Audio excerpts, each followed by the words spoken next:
ఏపీలో 81.86% polling నమోదైందని CEO Mukesh Kumar Meena వెల్లడించారు. జిల్లాల వారీగా అత్యధికంగా ప్రకాశంలో, అత్యల్పంగా విశాఖలో ఓట్లు పోలయ్యాయని తెలిపారు. ఇక అసెంబ్లీ నియోజకవర్గాల వారీగా చూసుకుంటే దర్శిలో అత్యధికంగా, తిరుపతిలో అత్యల్పంగా పోలింగ్ నమోదైనట్లు స్పష్టం చేశారు.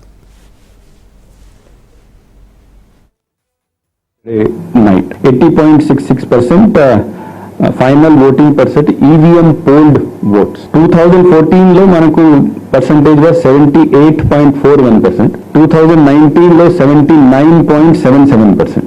సో ఈసారి ఆల్మోస్ట్ 1% ఈవీఎం లోనే ఇంక్రీజ్ అయింది. తర్వాత mail members 1,64 lakh, further digit మీకు నోట్లో ఇస్తాను.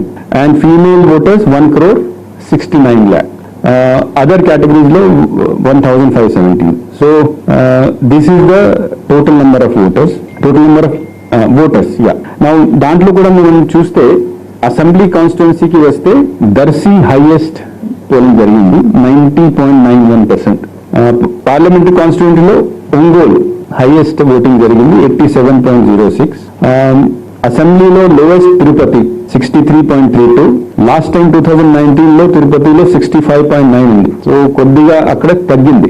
Most probably what we presume is the reason that మనం బోగస్ ఓట్ని కొద్దిగా కంట్రోల్ చేయగలిగాం కాబట్టి అక్కడ కొద్దిగా తగ్గింది. లోయెస్ట్ పార్లమెంటరీ కాన్స్టిట్యున్సీకి వస్తే వైజాగ్ 71.11%. బట్ ఇది ఒక మంచి న్యూస్. అంటే లాస్ట్ టైం వైజాగ్ లోనే ఓన్లీ 67% ఓట్ ఉండేది, ఈసారి 71% వచ్చింది. దాట్ మీన్స్ ఆల్మోస్ట్ 4%, 3.8% ఇంక్రీజ్ అయింది. దట్ ఈస్ అర్బన్ ఏరియాలో కొద్దిగా పెరిగింది. That's a very good sign.